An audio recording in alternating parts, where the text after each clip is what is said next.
Oh ya, kalau masalah keselamatan itu sudah merupakan prioritas kami. Jadi aku selalu mewajibkan pekerjaku untuk selalu memakai atribut keselamatan ketika mereka berada di lapangan. Oh, memang atribut apa aja yang digunakan oleh para pekerjanya, Fen? Atribut standar itu ada 3, yaitu helm, sepatu boots, dan juga sarung tangan. Memang atributnya hanya 3.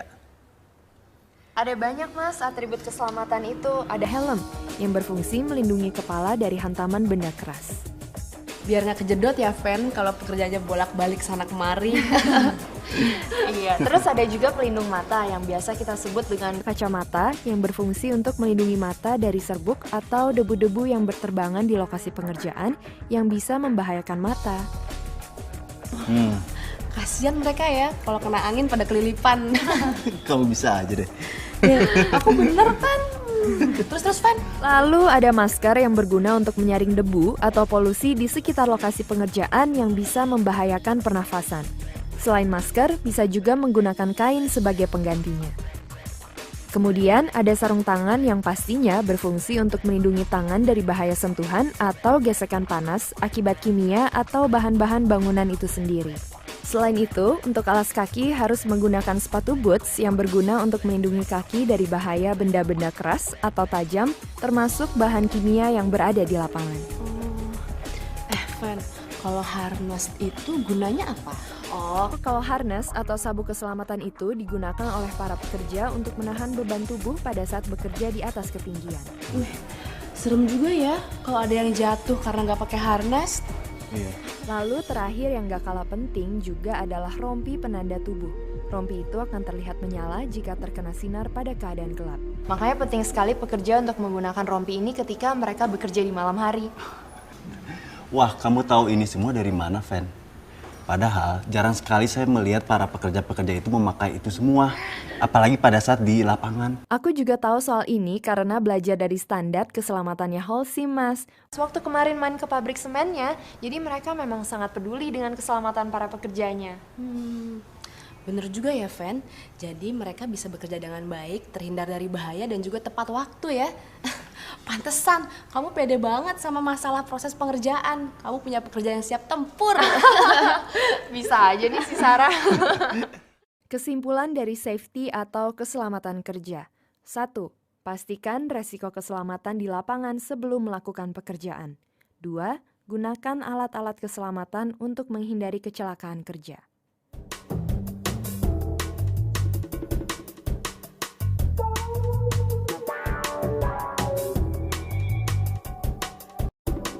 Lalu untuk semennya, kamu masih menggunakan semen Holcim ya?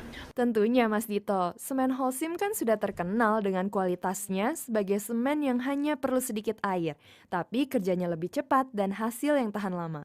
Kalau nggak pakai semen Holcim, aku nggak berani jamin deh. Jangan-jangan tembok Cina pakai semen Holcim juga. Wah Sar, kalau monumen atau bangunan peninggalan sejarah itu belum pakai semen Sar. Oh, lalu pakai bahan apa, Fen? Di zaman berdirinya Candi Borobudur, Candi Prambanan, dan tembok Cina, waktu itu bahan perekat untuk batu-batu raksasanya masih menggunakan bahan-bahan seperti gipsum, batu kapur, abu vulkanis, dan juga pozolan yang ada di masa itu. Lalu, kapan semen mulai digunakan, Fen? Nah, pada zaman Romawi, perekat dan bangunan ini awalnya merupakan hasil pencampuran dari batu kapur dan abu vulkanis. Dulu namanya belum dikenal sebagai semen, tapi pozzolana. Hah? Pozzuolana? Kok namanya jauh banget dari pozzuolana jadi semen? Iya, dinamakan pozzolana karena dulu itu bahannya pertama kali ditemukan di dekat Teluk Napoli yang ada di Italia, namanya Pozzuoli. Kalau semen itu asalnya dari mana, Fen? Kalau itu ada sejarahnya, Sar.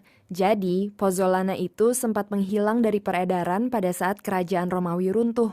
Nah, kemudian baru pada abad ke-18, seorang insinyur asal Inggris menemukan kembali ramuan kuno yang khasiatnya sangat luar biasa itu. Setelah bahan-bahannya disempurnakan lagi dan sukses membuat menara suar di Inggris, barulah pada tahun 1824 bahan itu dipatenkan dengan nama semen Portland. Karena warna akhir olahannya mirip dengan tanah liat yang sering dijumpai di Pulau Portland di Inggris. Nah, kalau cara pembuatan semen itu sendiri, Bagaimana sih, Van? Wah, itu seru banget Mas Dito. Kebetulan beberapa bulan yang lalu aku baru pergi ke pabrik Holcim untuk melihat cara pembuatan semen. Kira-kira seperti ini nih. Berdiri sejak tahun 1912 di Swiss, Holcim telah menjadi salah satu perusahaan produsen semen terbesar di dunia yang tersebar di lebih dari 70 negara, dengan total karyawan lebih dari 80.000 orang. Tidak hanya memproduksi semen saja, tapi Holcim juga merupakan produsen beton jadi atau ready mix dan agregat terkemuka serta terintegrasi. Di Indonesia, pabrik Holcim sendiri telah berdiri sejak tahun 1973. Dengan pengalaman lebih dari 100 tahun di dunia, Holcim menjadi salah satu perusahaan dengan profil bisnis yang paling maju untuk kategori bahan bangunan.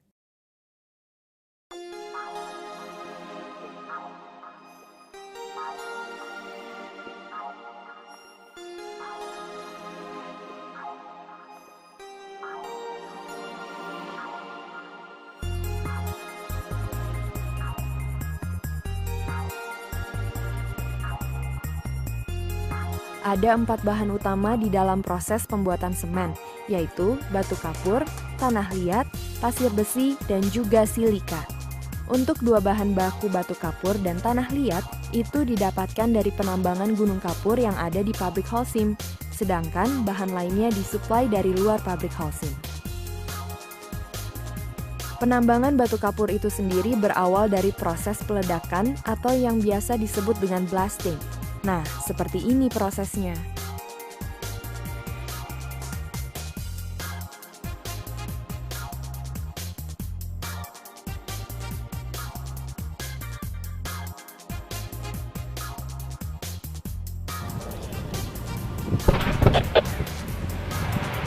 Kapur yang sudah melalui proses peledakan diambil, lalu diangkut dengan truk yang dipecah menjadi ukuran lebih kecil, dengan menggunakan alat pemecah batu kapur atau crusher. Selanjutnya, material tersebut akan diangkut dengan alat ban berjalan atau belt conveyor menuju ke tempat penyimpanan atau stockpile. Tidak hanya disimpan pada stockpile, tapi juga akan dilakukan proses prehomogenisasi atau penyeragaman ukuran material di tempat penyimpanan tersebut. Hal ini dilakukan untuk memperoleh bahan baku yang memenuhi syarat kualitas. Selanjutnya, batu kapur dicampurkan dengan bahan mentah lainnya seperti silika, pasir besi, dan tanah liat sesuai dengan mix design jenis semen yang akan diproduksi. Kemudian digiling di dalam mesin pencampur atau raw mill atau RM dengan kehalusan tertentu yaitu sekitar 170 mesh atau 90 mikron dan 70 mesh atau 212 mikron. Material yang sudah digiling dinamakan tepung baku atau raw mill dan disimpan di dalam silo penyimpanan. Sedangkan material halus yang sudah disaring pada alat penangkap debu atau electrostatic precipitation yang disingkat EP dikeluarkan lewat cerobong dan dimonitor sesuai batasan yang ditentukan. Kemudian dilakukan pemanasan awal pada alat preheater. Proses berikutnya adalah pembakaran pada tanur putar atau yang disebut kiln pada suhu sekitar 1450 derajat Celcius. Di proses pembakaran ini, semua material padat akan meleleh dan membentuk kristal atau butiran seperti kelereng yang dinamakan klinker. Selanjutnya, dilakukan pendinginan menggunakan alat pendingin atau cooler. Setelah melalui proses ini, klinker tersebut akan disimpan di dalam silo klinker menuju mesin penggiling atau finish mill atau FM. Dalam perjalanan menuju mesin penggiling ini, klinker dicampur dengan gipsum dan mineral komponen atau MIC. Di dalam mesin inilah campuran tersebut digiling hingga menjadi semen. Kemudian semen disimpan di dalam silo penyimpanan atau yang dikenal dengan silo semen. Untuk memastikan kualitas semen dari raw material sampai menjadi semen, maka dilakukan kontrol secara ketat dengan menggunakan robot yang dikendalikan oleh staf laboratorium di mana frekuensi pengujian dilakukan setiap jam.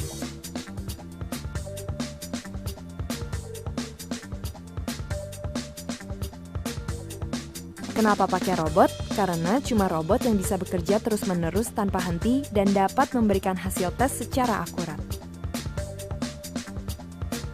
Nah, ini laboratoriumnya.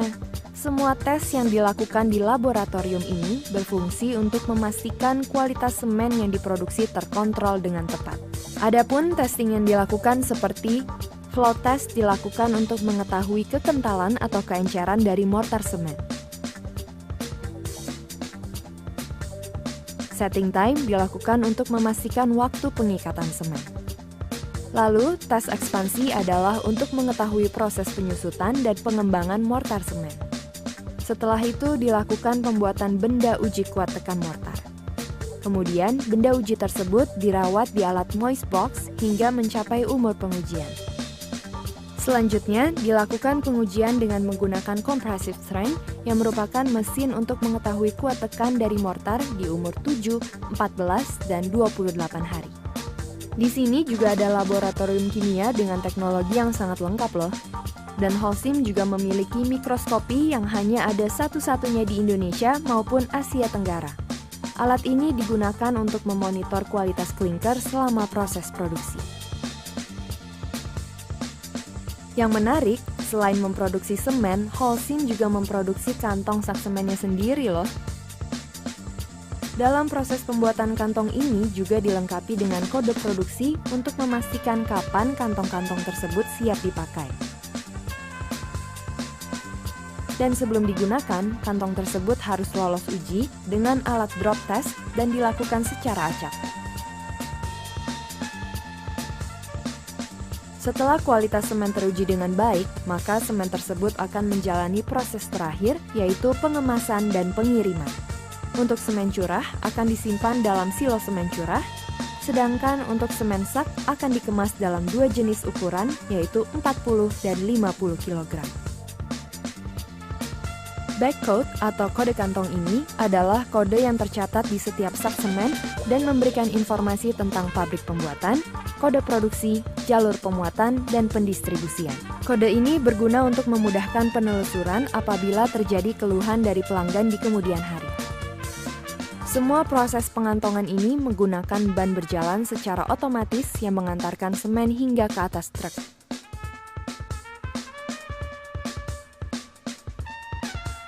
Dalam satu hari, produksi semen Holcim ini dapat mencapai puluhan ribu ton semen loh. Dan semuanya telah siap untuk dikirimkan ke pelanggan di seluruh Indonesia, bahkan sampai ke luar negeri.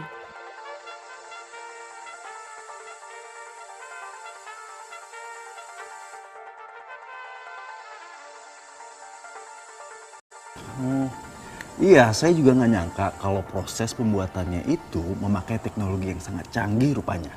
Iya dong, makanya saya nggak ragu-ragu deh pakai Holcim. Wah, keren ya. Aku pikir yang namanya pabrik itu, apalagi pabrik yang memproduksi semen, pasti kotor, kumuh. Tapi pabrik Holcim itu bersih, rapi, dan tertib ya, Mas. Nggak cuma itu, Sar. Sebagai komitmen dan bukti nyata kepedulian terhadap lingkungan, Holcim juga melakukan penghijauan di area penambangan. Penghijauan ini merupakan program tanggung jawab sosial atau CSR Holcim yang bertujuan untuk mempertahankan ekosistem alam. Salah satu contohnya adalah budidaya hutan seperti penanaman pohon kayu putih yang hasilnya dapat dimanfaatkan oleh penduduk setempat. Program ini juga diapresiasi oleh Kementerian Lingkungan Hidup dengan diberikannya Gold Proper Award, di mana hanya ada 2 perusahaan di Indonesia yang memperoleh penghargaan tersebut. Lalu untuk jenis semen Holcim yang diproduksi itu apa ya? Setahu saya, semen itu banyak tipenya kan? Iya, benar tuh Mas Dito. Berdasarkan standar ASTM, di tahun 1940 mulai diperkenalkan semen dengan jenis OPC atau Ordinary Portland Cement, lalu pada periode berikutnya di tahun 1967 diperkenalkan standar semen jenis PPC atau Portland Pozzolan Cement dengan satu mineral komponen yaitu pozzolan. Kenapa baik? Karena semen PCC tidak hanya mengandung satu mineral komponen saja, tapi juga ada tambahan mineral komponen lainnya loh. Dan pasti Holcim memproduksi semen tipe PCC kan? Yap, benar Sar, yang dikenal dengan sebutan nama semen serbaguna. Lalu memang apa sih sebenarnya yang membedakan Holcim serbaguna dengan yang sebelum-sebelumnya, Fen? Dari informasi yang aku dapat dari Holcim, pembuatan semen Holcim serbaguna antara lain karena Holcim ingin mengurangi pemanasan global dengan cara menurunkan emisi CO2 dari tambahan mineral komponen tadi.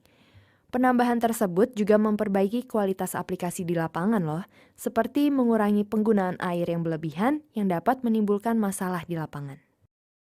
Wow, Holcim Serbaguna itu semen ramah lingkungan dong. Pastinya. Lalu dengan kualitasnya, apakah sama dengan tipe-tipe semen sebelumnya? Nah, itu juga informasi yang baru aku dapat dari Holcim. Jadi ternyata semen serbaguna ini banyak keunggulannya loh. Begini cara pengetesannya. Masukkan 1 gayung air ke dalam masing-masing ember. Lalu tuangkan 2 gayung semen dengan merek yang berbeda. Diamkanlah beberapa saat, akan kita lihat perbedaan resapan air pada kedua semen tersebut.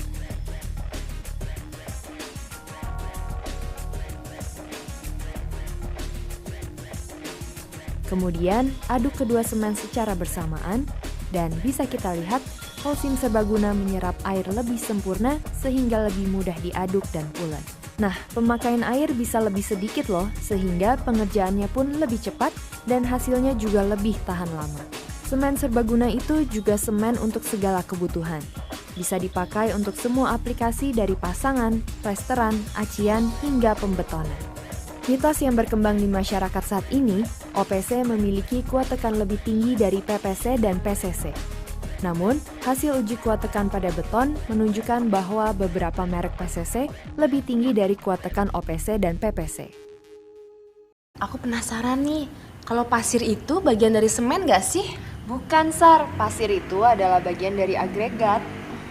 Memangnya ada agregat jenis lain selain pasir ya, Fen? Ada, Mas Dito. Ada 2 jenis agregat. Agregat halus dan agregat kasar. Ini agregat kasar.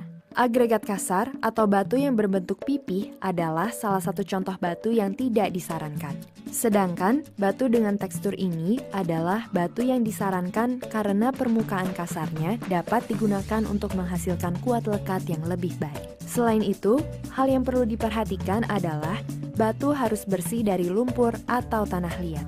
Hampir 3/4 volume beton ditempati oleh agregat sehingga sifat dari agregat menentukan kualitas beton. Untuk menghasilkan kualitas beton yang baik, agregat kasar maupun halus harus memiliki gradasi atau ukuran yang proporsional loh. Oleh sebab itu, perlu dilakukan analisis ayakan. Holcim Indonesia memiliki ahli di bidang agregat, serta mengoperasikan salah satu quarry terbesar di Jawa Barat dan Jawa Timur yang memproduksi agregat berkualitas terbaik. Kualitas pasir juga berbeda-beda loh, tergantung dari sumber pasirnya.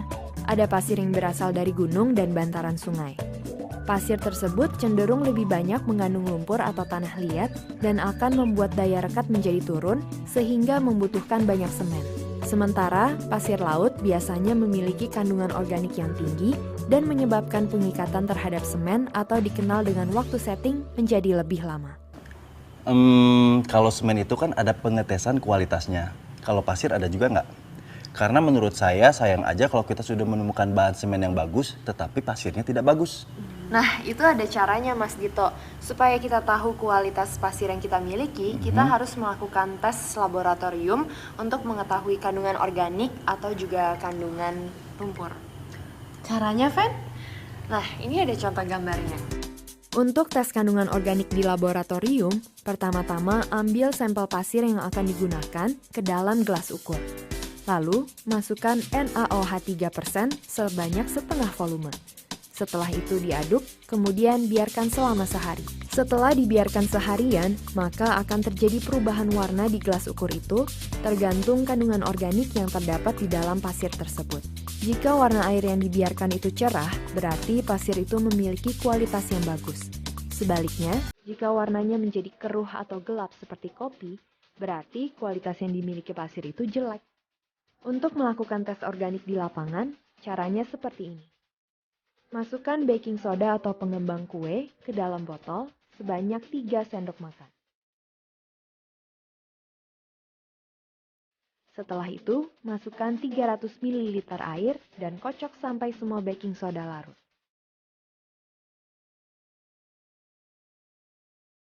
Selanjutnya, masukkan segenggam pasir ke dalam botol, lalu masukkan larutan tersebut. Kocok hingga pasir dan larutan tercampur merata dan tunggu sampai terjadi perubahan warna. Lalu untuk tes kadar lumpur, caranya sebagai berikut.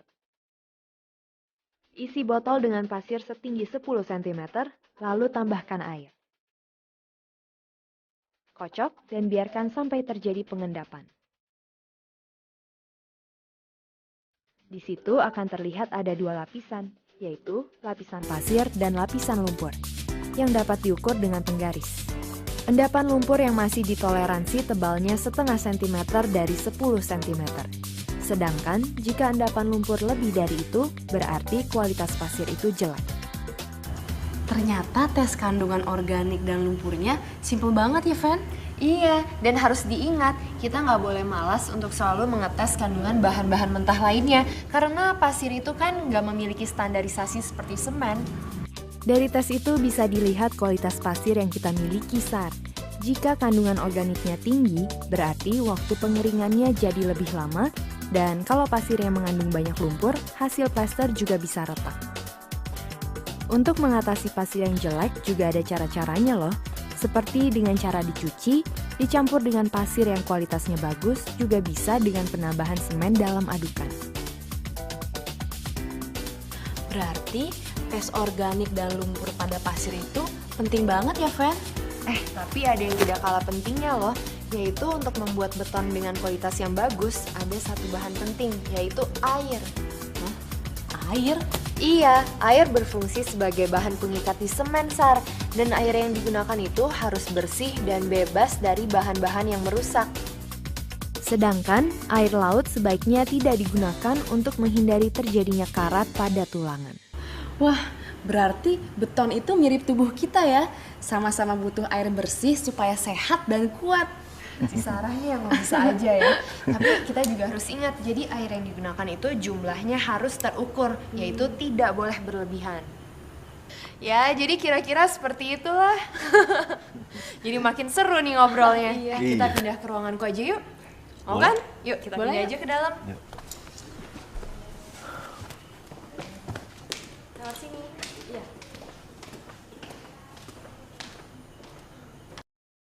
Kelebihan menggunakan Holcim serbaguna adalah: pertama, semen ramah lingkungan. Dengan penggunaan air yang lebih sedikit, pekerjaan bisa lebih cepat untuk hasil yang tahan lama. Kedua, kualitas pasir dan batu hal yang sangat penting untuk mendapatkan hasil yang berkualitas baik loh. Ketiga, air yang baik untuk beton dan aplikasi mortar adalah air bersih atau air yang dapat diminum. Kan semen, agregat sudah kita bahas. Aku dari tadi nunggu penjelasan tentang beton loh. Penasaran banget jadinya. Oke, kalau beton itu terbuat dari campuran semen, pasir, agregat, dan air. Nah, umumnya beton bertulang berfungsi sebagai struktur bangunan berupa pondasi, kolom, sluf, balok, dan plat lantai pada bangunan bertingkat karena mempunyai kekuatan atau kuat tekan yang tinggi dan sangat awet. Kelebihan dari beton itu mudah untuk dicetak, tahan lama, dan yang pasti ekonomis loh.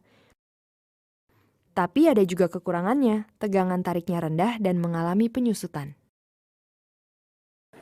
Lalu bagaimana dengan pengerjaan beton itu sendiri, Fen?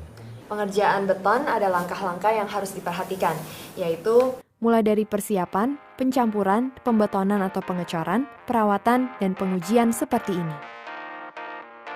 Pertama-tama, buat galian pondasi bangunan yang sesuai dengan ukuran pondasi yang akan dipasang dan disesuaikan dengan ketinggian tanah yang diperlukan. Setelah itu, material dipersiapkan dengan mengikatkan rebar untuk membuat tulangan yang berfungsi meningkatkan kuat tarik dari beton dan mengurangi susut. Gunakanlah tulangan yang telah bersertifikasi SNI. Tulangan terdiri dari tulangan polos dan tulangan ulir. Tulangan disusun dan diberikan beton tahu sebelum pengecoran. Beton tahu berfungsi untuk melindungi tulangan agar tidak bersentuhan langsung dengan bekisting. Rangkai kembali tulangan untuk menghindari tulangan yang kurang kuat atau masih goyah. Cek kembali rangkaian tulangan tersebut dan apabila sudah siap, rangkaian fondasi tersebut bisa ditempatkan pada koordinat yang telah ditentukan.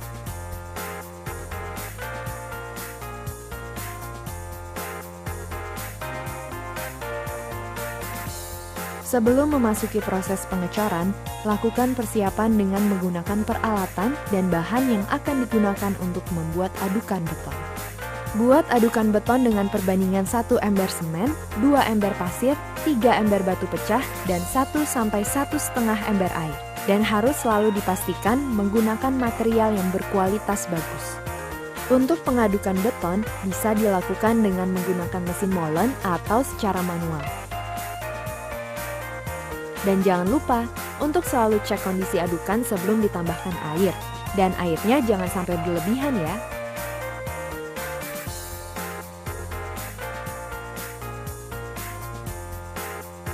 Lalu sebelum melakukan pengecoran, sebaiknya kita melakukan slump test atau tes kelecakan yang berfungsi untuk mengetahui mutu beton yang digunakan apakah sudah sesuai dengan perencanaan atau belum.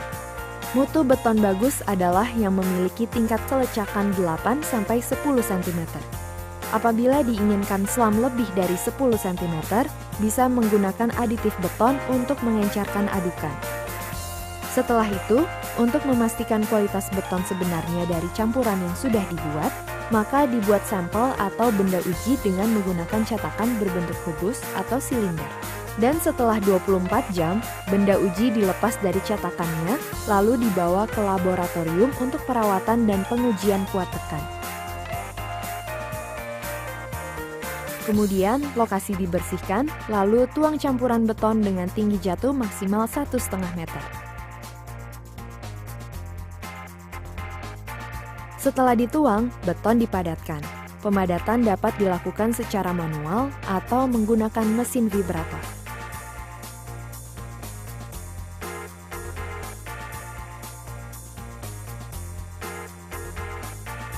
Lalu untuk pembuatan sluf dan kolomnya, pertama-tama lakukan persiapan penulangan dengan membuat sengkang, merakit besi tulangan untuk balok dan kolom, juga penyambungan kolom dan slufnya.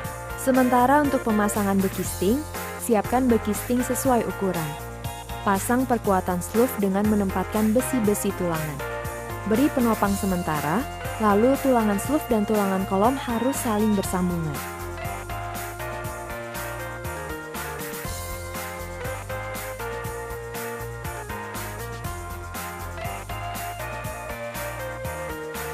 Untuk membantu pemadatan pada kolom bisa dilakukan dengan alat palu karet atau vibrator luar atau external vibrator atau vibrator yang digunakan di luar kolom.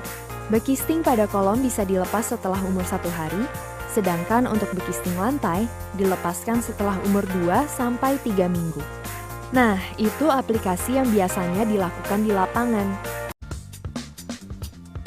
Setelah pelaksanaan beton selesai, lakukan perawatan pada umur 1-7 hari minimal. Perawatan dapat dilakukan dengan cara penyiraman, menutup dengan plastik atau karung basah, dan sebagainya. Pengujian kuat tekan sampel beton bisa dilakukan setelah beton berumur 7, 14, dan 28 hari atau sesuai kebutuhan di lapangan dengan menggunakan alat compressive strength dan dilakukan di laboratorium. Biasanya, untuk beton di perumahan diperlukan mutu minimal K225. Kita dapat juga melakukan hammer test yang berfungsi sebagai alat pengujian mutu beton tanpa merusak struktur beton itu sendiri. Hammer test ini langsung dilakukan di lapangan setelah berumur 28 hari.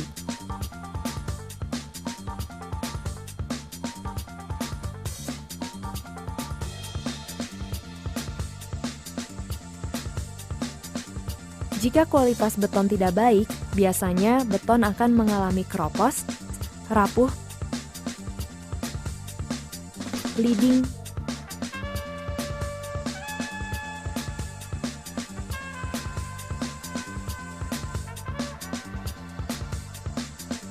dan dusting.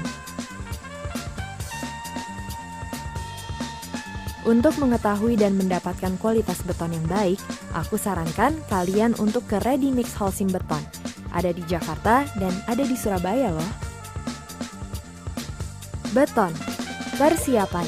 Lakukan persiapan yang tepat sebelum melakukan pekerjaan pembetonan seperti penggalian, pembesian, bekisting, dan persiapan material. Pencampuran. 1.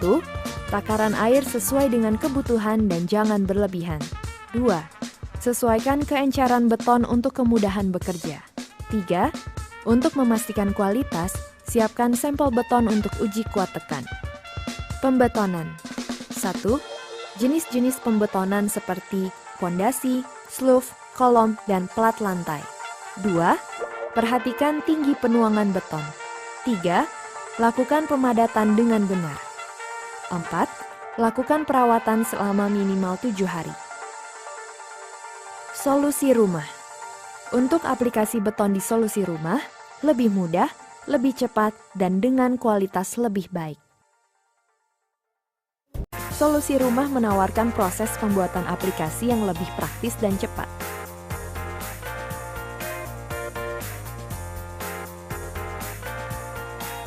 Pembuatan sloof dapat menggunakan bata ton U-block. Pastikan pemasangannya lurus dan benang dapat digunakan sebagai bantuan. Pastikan juga spesi terisi penuh. Lalu, pasang tulangan yang telah dirakit sebelumnya. Tulangan memanjang 4 dengan diameter 6 mm setiap 40 cm, serta pasang tulangan stek setiap 90 cm. Tuangkan beton yang telah dicampur dengan benar ke dalam rongga bataton, padatkan, dan kemudian ratakan.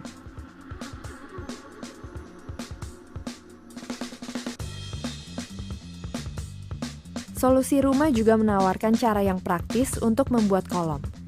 Pasang tulangan bataton kolom dengan maksimum tinggi 10 buah, spesi 1 cm. Pastikan pemasangan bataton tegak lurus, gunakan benang sebagai bantuan. Setelah pasangan siap, kolom dicor dengan beton, padatkan, dan ratakan permukaannya.